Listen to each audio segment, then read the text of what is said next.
Hello, my name is Dr. Melissa Jogi at the University of VAMHN. I'm the principal investigator for this project, which is entitled What Must I Seem Like to You? I'm joined with my co-investigators, Professor Cecilia Asau and Professor Aisha Gill, also from the University of VAMHN. This project focuses on victimhood and how it's portrayed in educational advocacy. We were really interested in finding out more information about how advocacy programs might essentially deter or further influence victims of domestic violence from seeking assistance or support or help. And in doing so, we focused heavily on looking at the curriculum programs that we use to take survivors through their journey of recovery.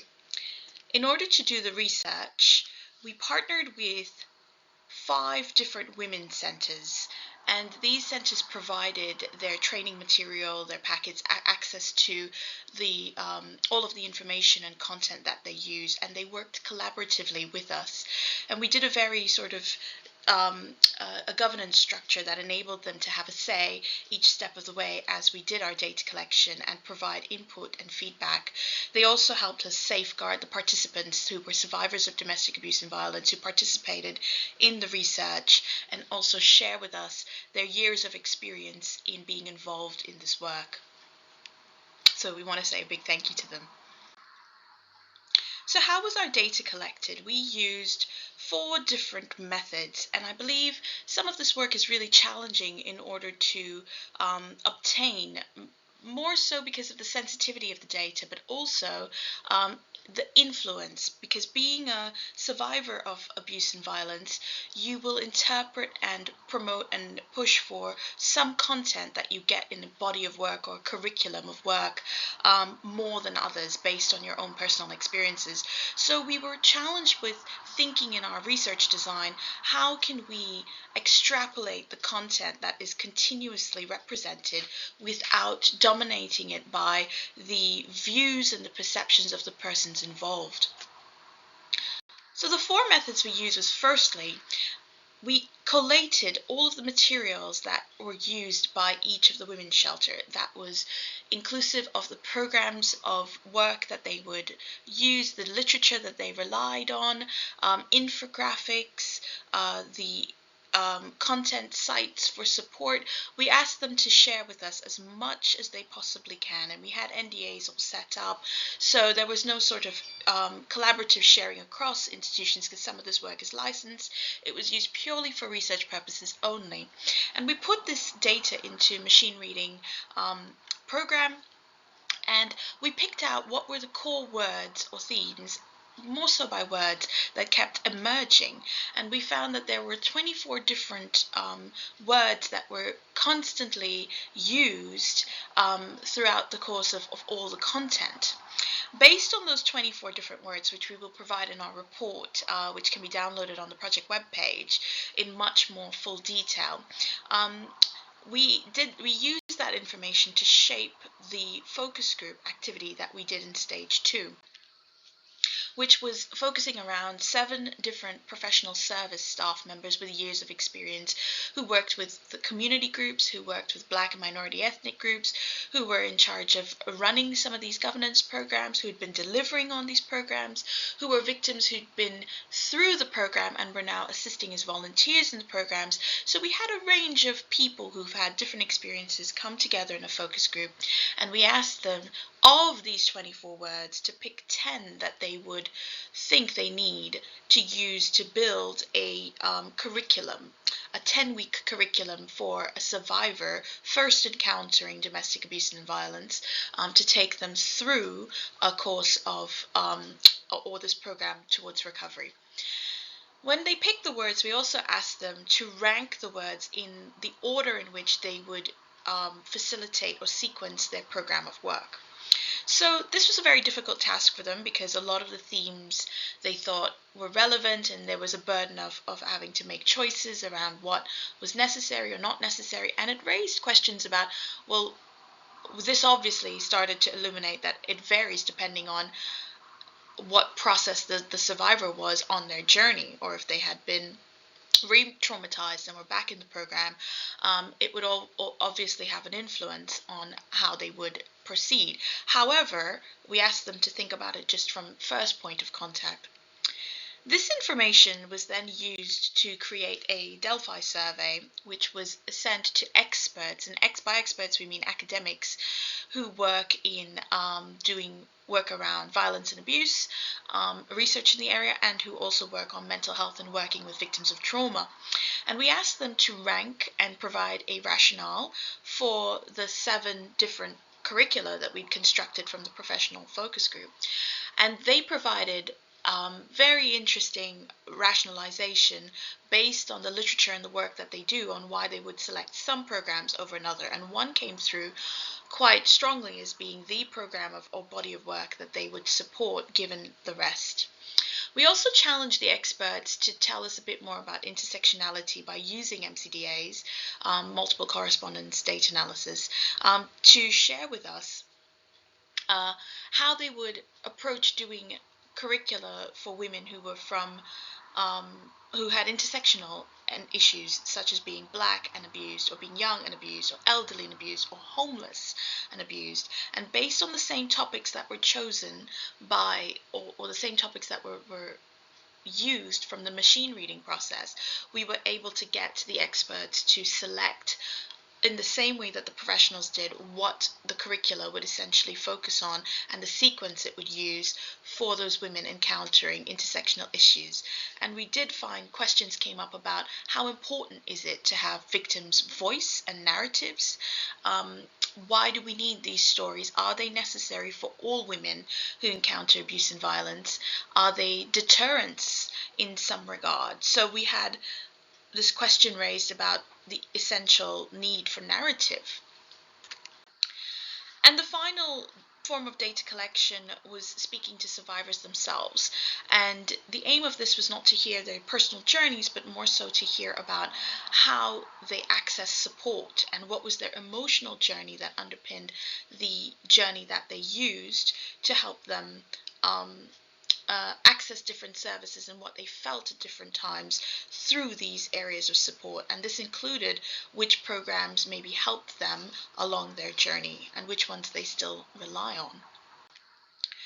We found 5 key findings that emerged that I'll share quite briefly, but this is again all available on our project webpage and will come out in some of our subsequent outputs.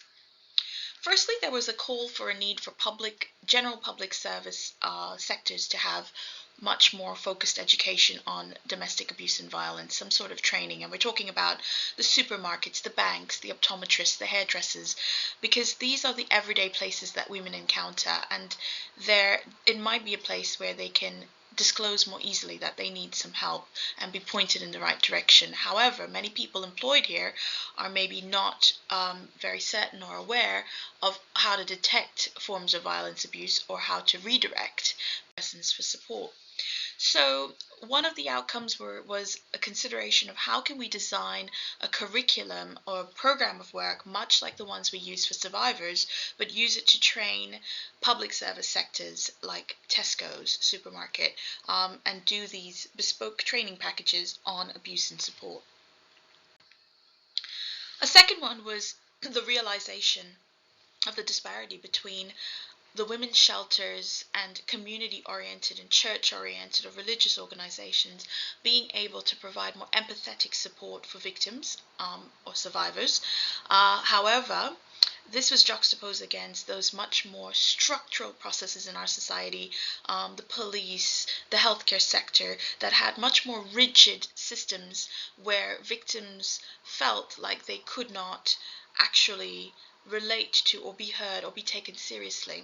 So there is a huge gap between how that trust needs to be assimilated, and there is consideration around how can these women be provided based on their intersectional needs, so that they weren't just treated as a one-size-fits-all through the system or treated with increasing amounts of doubt. There were areas, especially regarding the courts and social care or social services, where children were involved, that would actually not juxtapose, but it would actually rub against each other in terms of trying to align oneself with one set of practices was putting women at risk of being seen as negligent in others.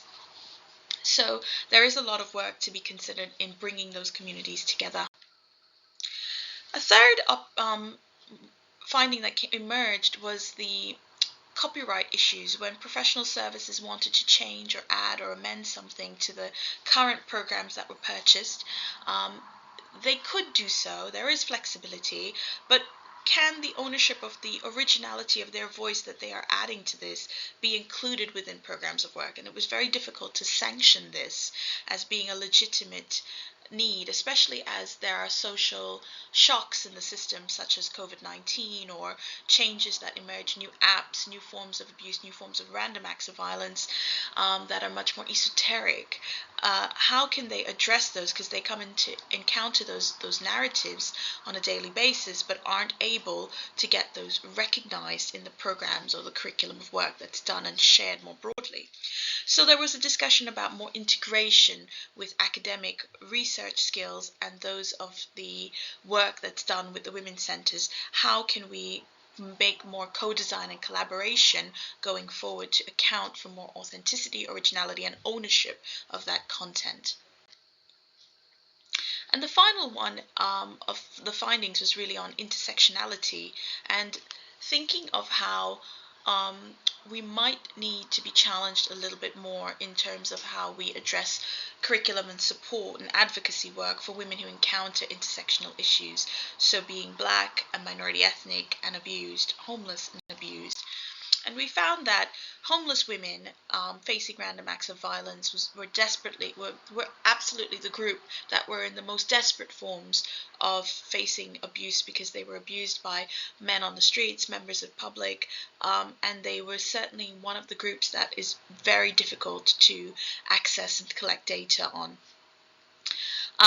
We also thought that it would be interesting to consider women in the corporate sector who are highly visible and experiencing violence and abuse, who find it difficult to disclose. I said final before, but this is really the one of the key findings. We did a lot of work on data training and analysis and worked through with the groups on looking at data literacy and how they rely on that 1 in 5. And here we have a great example of the Black areas representing the percentage of women who believe female violence is justified. And we went through how this can be problematically assumed because we're not actually looking at much more granular detail of where these voices are coming from. It just makes it seem from this glance that more women across the world agree and can justify being abused. So we spoke about data literacy. What is it? A small sample, a large sample, what you can rely on, and the importance of having this information adaptive and specifically curated for your particular geographical region or the women that you encounter, so that you're much more accurately representing the kind of support that you provide within your demographics. The women participated. A group of 22 were invited for a final reflection day because it was important for us to share this content from the findings and get feedback on that findings on what to do next. And we were able to think of infographics and how they could be better designed to help women who need to see these infographics. And we spoke about putting infographics like this in places where men are mostly dominant, so that they can get more sensitized to information about violence and abuse.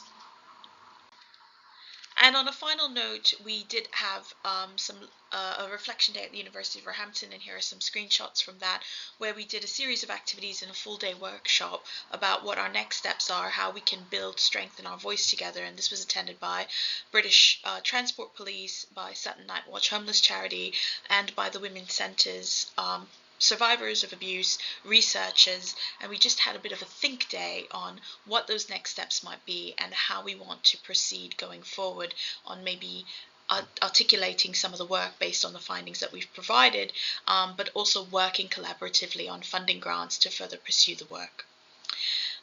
That's it from me in this very short presentation. Thank you very much, and I do hope any questions or queries, please do reach out to the project team, and please keep an eye on the website for future outputs. Thank you very much.